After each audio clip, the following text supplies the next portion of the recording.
Hey guys, this is Allison from Allykatkreations. How are you? Hope everybody's having a good Memorial Day weekend as best as possible. Today, I'm going to read The Mastery of Destiny. And there's a particular reason why I'm coming back to this book so quickly.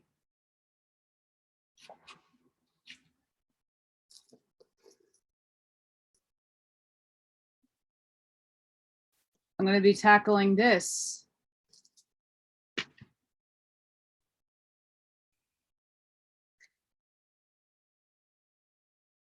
But all these books they're all interlaced and interwoven with their interesting perceptions on mental human capacities and the esoteric studies and occultism and spiritualism. So I find that we're going to read The Mastery of Destiny today. Before I begin, please hit that like button. Please subscribe to my channel if you haven't done so already. And please share so that this knowledge can get out. If you got anything out of my work, a light bulb went off. You had an epiphany, you're learning, you're gaining knowledge, you're connecting the dots to anything else that you have read, please consider supporting my work. The links will be down below. A love donation is very appreciated in this hard time, being that I still can't find a job that I could physically do. And without further ado, we're going to start off on chapter 3, Cause and Effect in Human Conduct. It should be very interesting. Sorry if I have to reposition a million times. It is an axiom with the scientists that every effect is related to a cause. Apply this to the realm of human conduct, and there is revealed the principle of justice. Every scientist knows, and now all men believe, that perfect harmony prevails throughout every portion of the physical universe, from the speck of dust to the greatest sun. Everywhere there is exquisite adjustment in the sidereal universe, with its millions of suns rolling majestically through space and carrying with them their respective systems of revolving planets, its vast nebulae, its seas of meteors, and its vast army of comets traveling through its illimitable space with inconceivable velocity. Perfect order prevails, and again in the natural world, with its multitudinous aspects of life and its infinite variety of forms, there are the clearly defined limits of specific laws, through the operation of which all confusion and confusion is avoided, and unity and harmony eternally obtained. If this universal harmony could be arbitrarily broken, even in one small particular, the universe would cease to be. There could be no cosmos, but only universe chaos.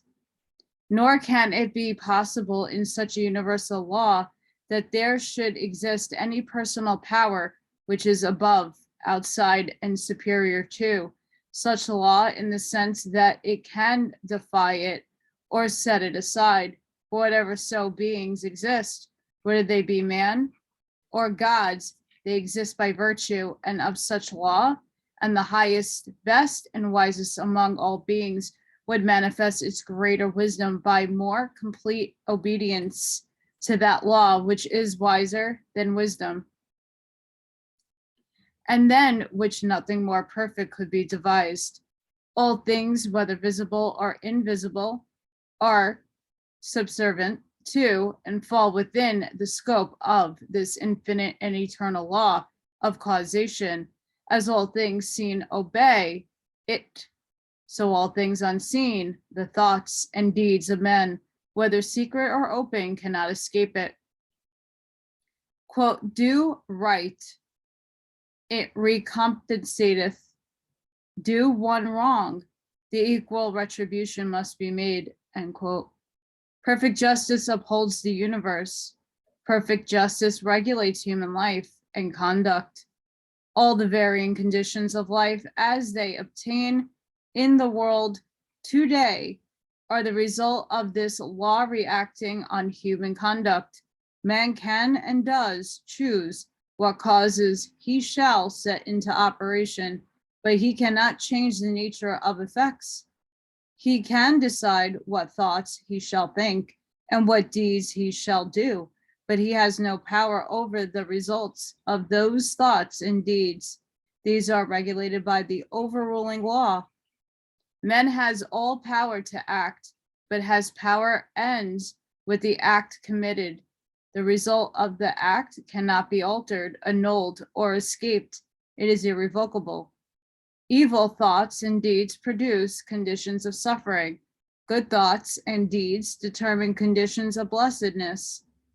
Thus, man's power is limited to, and his blessedness or misery is determined by his own conduct. To know this truth renders life simple, plain, and unmistakable. All the crooked paths are straightened out. The heights of wisdom are revealed, and the open door to salvation from evil and suffering is perceived and entered. Life may be likened to a sum in arithmetic. It is bewilderingly difficult and complex to the pupil who has not yet grasped the key to its correct solution. But once this is perceived and laid a hold of, it becomes an astonishing simple as it was formerly profoundly perplexing.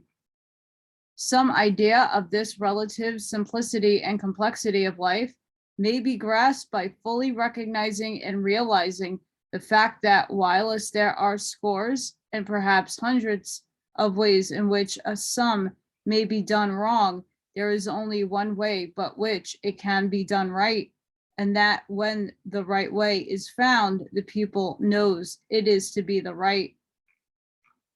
His perplexity vanishes, and he knows that he has mastered the problem.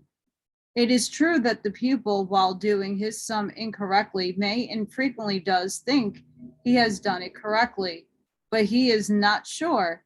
His perplexity is still there, and if he is an earnest and apt pupil, he will recognize his own error when it is pointed out by the teacher. So in life, men may think they are living rightly while they are continually through ignorance to live wrongfully. But the presence of doubt, perplexity, and unhappiness are sure indications that the right way has not yet been found. There are foolish and careless pupils who would like to pass a sum as correct before they have acquired a true knowledge of figures. But the eye and skill of the teacher quickly detect and expose the fallacy. So in life, there can be no falsifying of results. The eye of the great law reveals and exposes. Twice 5 will make 10 to all eternity, and no amount of ignorance, stupidity, or delusion can bring the result up to 11. If one looks superficially at a piece of cloth, he sees it as a piece of cloth. But if he goes further and inquires into its manufacture and examines it closely and attentively, he sees that it is composed of a combination of individual threads, and that while all the threads are interdependent, each thread pursues its own way throughout, never becoming confused with its sister thread. It is this entire absence of confusion between the particular threads which constitutes the finished work, a piece of cloth. Any inharmonious commingling of the thread would result in a bunch of waste or a useless rag. Like life is like a piece of cloth. and the threads of which is composed our individual lives. The threads, while being interdependent, are not confounded one with another. Each follows its own course. Each individual suffers and enjoys the consequences of his own deeds and not of the deeds of another. The course of each is simple and definite, the whole forming a complicated yet harmonious combination of sequences. There are action and reaction, deed and consequence, cause and effect, and the counterbalancing reaction, consequence, and effect is always in exact ratio with the initiatory impulse. A durable and satisfactory piece of cloth cannot be made from shoddy material, and the threads of selfish thoughts and bad deeds will not produce a useful and beautiful life, a life that will wear well and bear close inspection. Each man makes or mars his own life. It is not made or married by his neighbor or by any external to himself. Each thought he makes, each deed he does is another thread, shoddy or genuine, woven into the garment of his life. And as he makes the garment, so must he wear it. He is not responsible for his neighbor's deeds. He is not the custodian of his neighbor's actions. He is responsible only for his own deeds. He is the custodian of his own actions. The problem of evil subsists in a man's own evil deeds, and it is solved when those deeds are purified, says Rossanu. Quote, men seek no longer the origin of evil. Thou thyself art its origin, end quote. Effect can never be divorced from cause. It can never be of a different nature from cause, Emerson says. Quote, justice is not postponed. A perfect equity adjusts the balance in all parts of life, end quote. And there is a profound sense in which cause and effect are simultaneous and form one perfect whole. Thus, upon the instant that's a man thinks, say, a cruel thought or does a cruel deed, that same instinct he has injured his own mind. He is not the same man he was the previous instant. He is a little viler and a little more unhappy, and a number of such successive thoughts and deeds would produce a cruel and wretched man. The same thing applies to the contrary.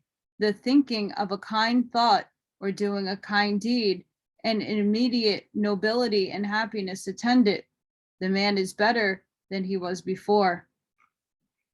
And number of each deeds would produce a great and blissful soul. Thus, individual human conduct determines by the faultless law of cause and effect, individual merit or demerit, individual greatness or meanness, individual happiness or wretchedness. What a man thinks that he does, what he does that he is. If he is perplexed, unhappy, restless, and wretched, let him look to himself, for there and nowhere else is the source of all his trouble. That is so true. So true.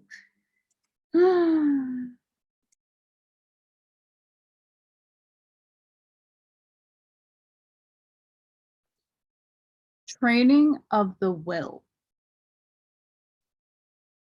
This should be interesting. Without strength of mind, nothing worthy of accomplishment can be done. And the cultivation of that steadfastness and stability of character, which is commonly called willpower, is one of the foremost duties of man, for its possession is essentially necessary both to his temporal and eternal well-being. Fixedness of purpose is at the root of all successful efforts, whether in things worldly or spiritual, and without it, man cannot be otherwise than wretched and dependent upon others for that support which should be found within himself. The mystery which has been thrown around the subject of cultivation of the will by those who advertise to sell occult advice on the matter for so many dollars should be avoided and dispelled, for nothing could be further removed from the secrecy and mystery than the practical methods by which alone strength of will can be developed. The true path of will culmination is only to be found in the common everyday life of the individual. And so obvious and simple is it that the majority, looking for something complicated and mysterious, pass it by unnoticed. A little logical thought will soon convince a man that he cannot be both weak and strong at the same time, that he cannot develop a stronger will while remaining a slave to weak indulgences, and that therefore the direct and only way to the greater strength is to assail and conquer his weakness. All the means for his cultivation of the will are already at hand in the mind and life of the individual. They reside in the weak end side of his character by attacking and vanquishing which the necessary strength of will be developed. He who has succeeded in grasping this simple preliminary truth will perceive that the whole science of will cultivation is embodied in the following 7 rules. 1, break up bad habits. 2, form good habits. 3, give scrupulous attention to the duty of the present moment. 4, do vigorously and at once whatever has to be done. 5, live by rule. 6, control the tongue. 7, control the mind. Anyone who earnestly meditates upon and diligently practices the above rules will not fail to develop the purity of purpose and power of will, which will enable him to successfully cope with every difficulty and pass triumphantly through every emergency. It will be seen that the first step is breaking away from the bad habits. That is no easy task. It demands the putting forth of great efforts or succession of efforts, and it is by such efforts that the will can alone be invigorated and fortified. If one refuses to take the first step, he cannot increase in willpower, for by submitting to a bad habit because of the immediate pleasure which it affords, one forfeits the right to rule over himself and is so far a weak slave. He who thus avoids self-discipline and looks about for some occult secrets for gaining willpower at the expenditure of a little or no effort on his part is deluding himself and is weakening the willpower he is already possessed. The increased strength of will, which is gained by success in overcoming bad habits, enables one to initiate good habits. For a while, the conquering of a bad habit requires merely strength of purpose. The forming of a new one necessitates the individual direction of purpose. To do this, a man must mentally active and energetic, must keep at constant watch upon himself. As a man succeeds in perfecting himself in the second rule, it will not be very difficult for him to observe the third, that of giving scrupulous attention to the duty of the present moment. Thoroughness is a step in the development of the will, which cannot be passed over. Slipshod work is an indication of weakness. Perfection should be aimed at even the smallest task by not dividing the mind, but giving the whole attention to each separate task as it presents itself. Singleness of purpose and intense concentration of mind are gradually gained. 2 mental powers which give weight and worth of character and bring repose and joy to their possessor. The 4th rule, that of doing vigorously, and at once whatever has to be done is equally important. Idleness and a strong will cannot go together, and procrastination is a total barrier to the acquisition of purposeful action. Nothing should be put off until another time, not even for a few minutes. That which ought to be done now should be done now. This seems a little thing, but it is far-reaching importance. It leads to strength, success, and peace. The man who is to manifest a cultivated will must also live by certain fixed rules. He must not blindly gratify his passions and impulses, but must school them to the obedience. He should live according to principle and not according to passion. He should decide what he will eat and drink and where, and what he will not eat and drink and where, how many meals per day he will have, and what time he will have them, at what time he will go to bed, and at what time he'll get up. He should make rules for the right government of his conduct in every department of his life, and should religiously adhere to them.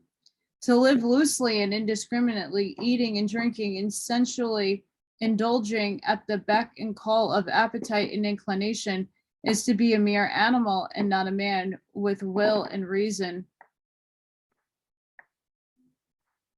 I don't know if I agree with that. The beast in men must be scourged and disciplined and brought into subjugation. And this can only be done by training the mind and life on certain fixed rules of right conduct. The saint attains to holiness by not violating his vows, and the man who lives according to the good and fixed rules is strong to accomplish his purpose.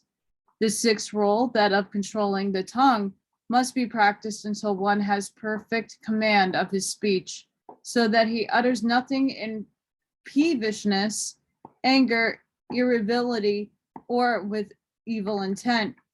The man of strong will does not allow his tongue to run thoughtlessly and without check. All these six rules, if faithfully practiced, will lead up to the seventh, which is most important of them all, namely, rightly controlling the mind.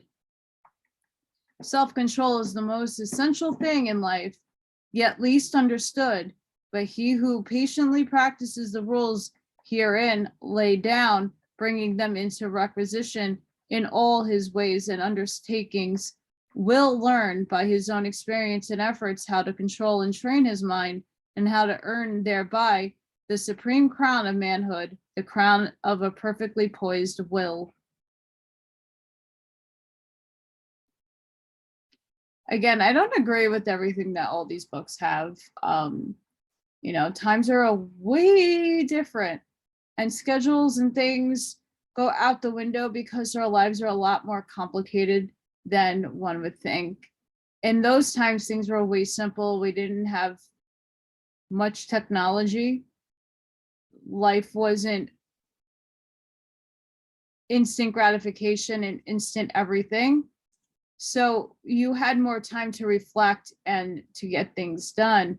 Well, now we have time to get things done. It's just a matter of distraction. Just find it very interesting, but I don't necessarily agree with all of that. But it is a good frame to work off of. I don't think you're a bad person if you make a schedule for yourself and write notes down and do things. But if you're off by a minute, that doesn't make you a bad person. Just putting that one out there.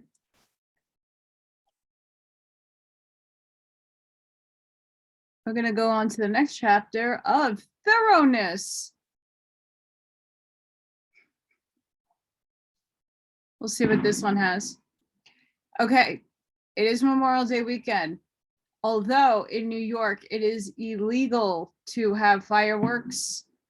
Oh, we have fireworks here because,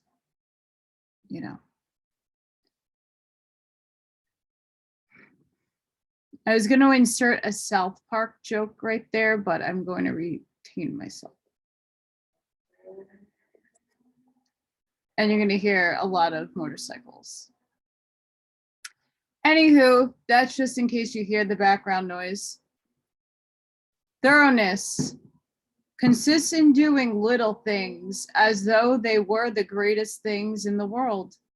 That the little things of life are primarily important is a truth not generally understood, and the thought that little things can be neglected, thrown aside, or slurred over is at the root of the lack of thoroughness, which is so common, and which results in imperfect work and unhappy lives. When one understands that the great things of the world and of life consist of combination of small things, and that without the aggregation of small things, the great things would be non-existent. Then the beings to pay careful attention to those things which he formerly regarded as insignificant. He thus acquires the quality of thoroughness and becomes a man of usefulness and influence. For the possession or non-possession of this one quality may mean all the difference between a life of peace and power and one of misery and weakness. Every employer of labor known have comparatively rare this quality is how difficult it is to find men and women who will put thought and energy into their work and do it completely and satisfactorily. But bad workmanship abounds. Skill and excellence are acquired by few. Thoughtlessness, carelessness, and laziness are such common vices that it should cease to appear strange that in spite of social reform, the ranks of the unemployed should continue to swell for those who scamp their work to every will. Another day, in the hour of deep necessity, look and ask for work in vain. The law of the survival of the fittest is not based on cruelty, it is based on justice. It is one aspect of that divine equity which everywhere prevails. Vice is beaten with many stripes. If it were not so, how could virtue be developed? The thoughtless and lazy cannot take precedence of or stand equally with the thoughtful and industriousness. A friend of mine tells me that his father gave all his children the following piece of advice, quote, "Whatever your future work may be, put your whole mind upon it and do it thoroughly.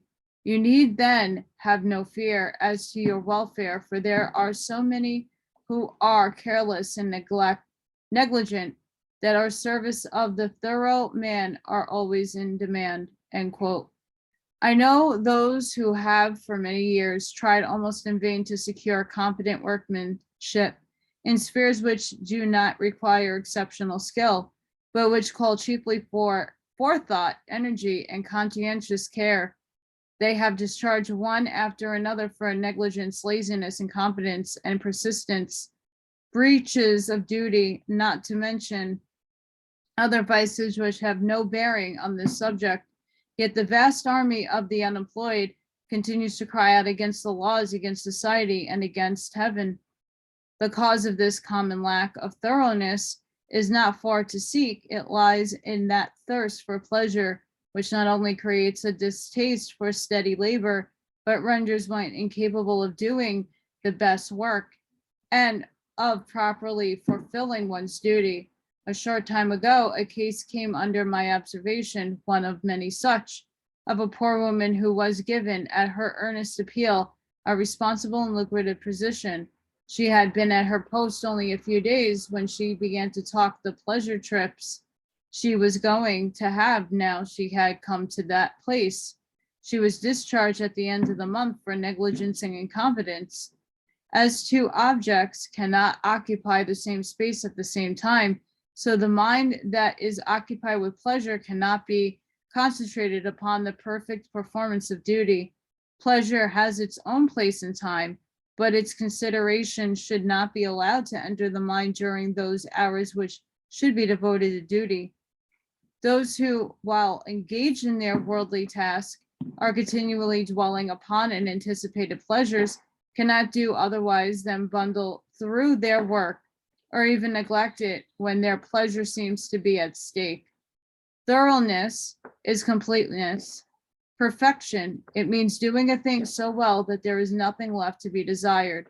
It means doing one's work, if not better, than anyone else can do it, at least not worse than the best that others do. It means the exercise of much thought, the putting forth of great energy, the persistent application of the mind to its task, the cultivation of patience, perseverance, and a high sense of duty. An ancient teacher said, if anything has to be done, let a man do it, let him attack it vigorously. And another teacher said, whatsoever thy hand findeth to do, do it with thy might. He who lacks thoroughness in his worldly duties will also lack the same quality of spiritual things. He will not improve his character, will be weak and half-hearted in his religion, and will not accomplish any good and useful end. The man who keeps one eye on worldly pleasure and the other on religion, and who thinks he can have the advantage of both conditions, will not be thorough either in his pleasure seeking or in his religion, but will make a sorry business of both. It is better to be a whole-souled worldling than a half-hearted religionist. Better to give the entire mind to a lower thing than half of it to a higher. It is preferable to be thorough, even if it is to be in a bad or selfish direction, rather than inefficient and squeamish in a good direction, for thoroughness leads more rapidly to the development of character and the acquisition of wisdom. It accelerates progress and unfoldment, and while it leads the bad to something better, it spurs the good to higher and even higher heights of usefulness and power. Lastly, today, mind building and life building. Everything, both in nature and the works of man, is produced by a process of building. The rock is built up of atoms. The plant, the animal, the man are built up of cells. A house is built of bricks and a book is built of letters. A world is composed of a large number of forms and a city of a large number of houses. The arts, science, and institutions of a nation are built up by the efforts of an individual. The history of a nation is building of its deeds. The process of building necessitates the alternate process of breaking down old forms that have served their purpose, are broken up, and the material of which they are composed enters into new combinations. There is reciprocal integration and disintegration. In all compounded bodies, old cells are ceaselessly being broken up and new cells are formed to take their place. The work of man also required to be continually renewed until they have become old and useless, when they are torn down in order that some better purpose may be served. These two processes of breaking down and building up in nature are called death and life. In the artificial works of men, they are called destruction and restoration. This dual process, which obtains universally in things visible, also obtains universally in things invisible. As a body is built of cells and a house of bricks, so a man's mind is built of thoughts. The various characters of man are none other than the compounds of thoughts of varying combinations. Herein we see the deep truth of saying, as a man thinketh in his heart, so is he. Individual characteristics are fixed processes of thought. That is, they are fixed in the sense that they have become such an integral part of the character that they can be only altered or removed by a protracted effort of the will and by much self-discipline. Character is built in the same way as a tree or a house is built, namely by the ceaseless addition of new material, and that material is thought. By the aid of the millions of bricks of a city is built. By the aid of the millions of thoughts, a mind, a character is built. Rome was not built in a day, and Buddha and Plato or Shakespeare is not built in a lifetime. Every man is a mind builder, whether he recognizes it or not. every man must perforce think, and every thought is another brick laid down in the edifice of mind.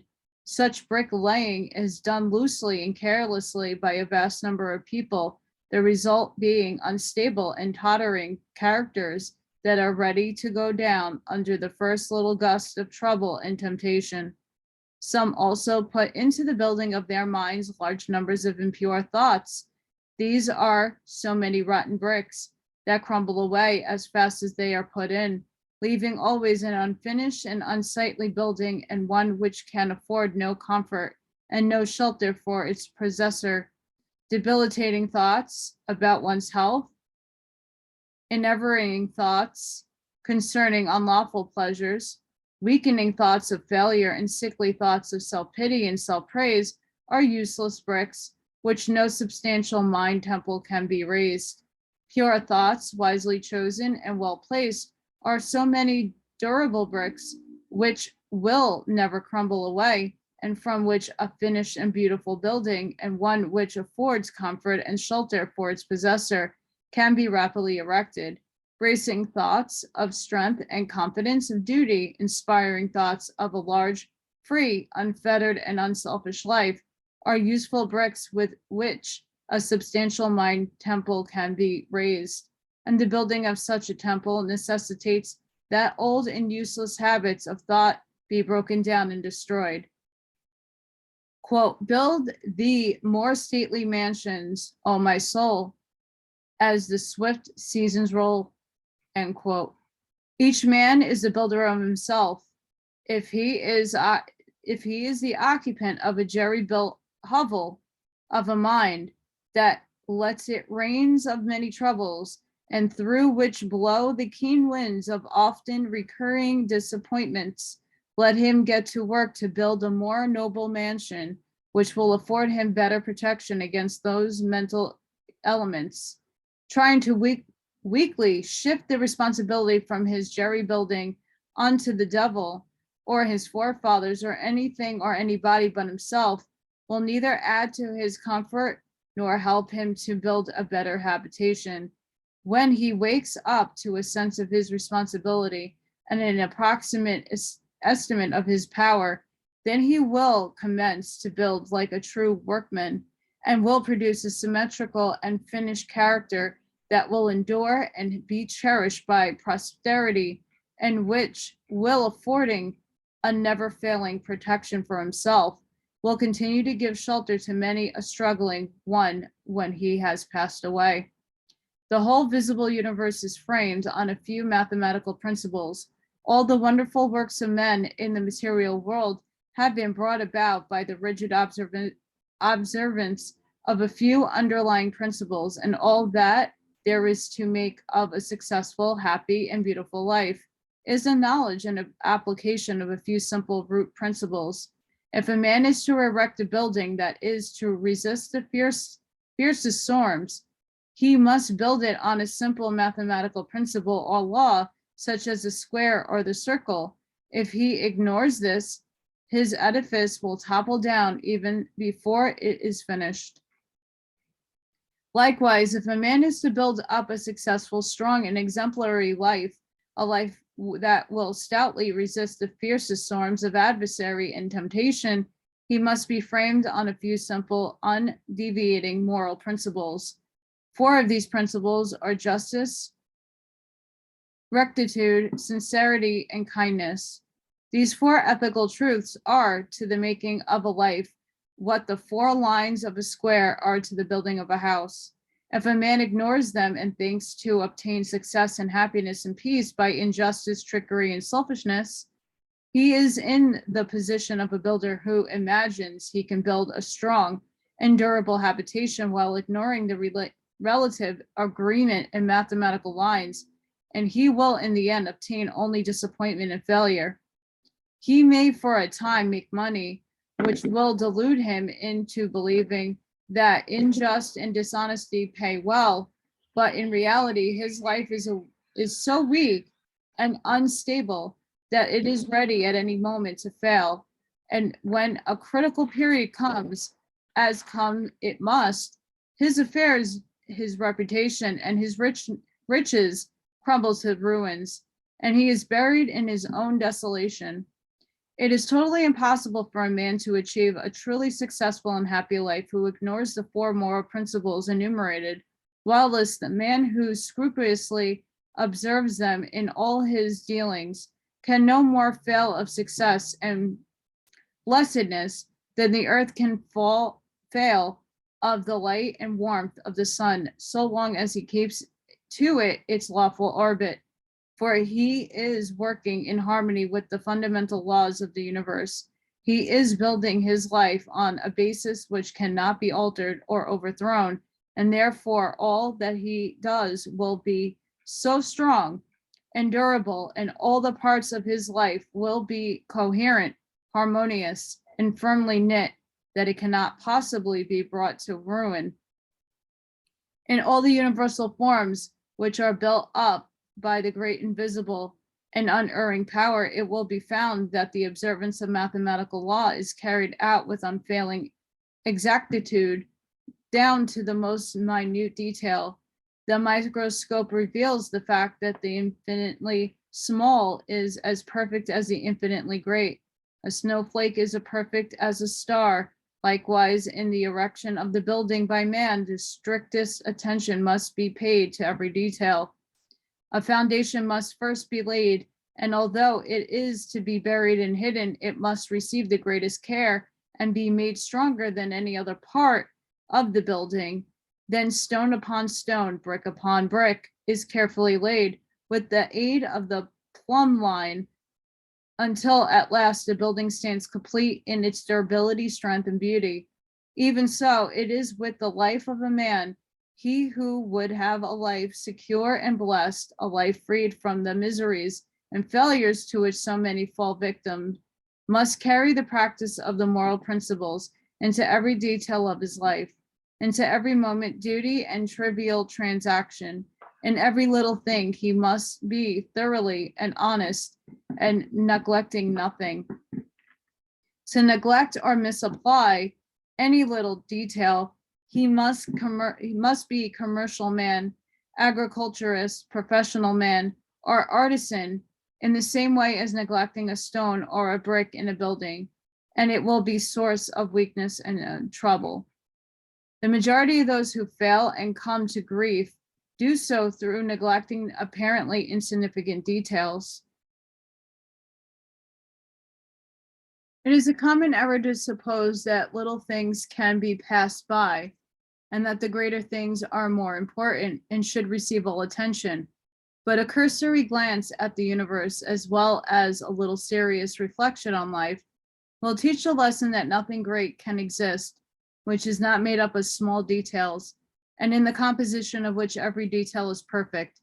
He who adopts the four ethical principles as the law and base of his life, who raises the edifice of character upon them, who in his thoughts and words and actions does not wander from them, whose every duty and every passing transit is performed in strict accordance with their expectations, such a man, laying down the hidden foundation of integrity and heart securely and strongly, cannot fail to raise up a structure which shall bring him honor, and he is building a temple in which he can repose in peace and blessedness, even the strong and beautiful temple of his life.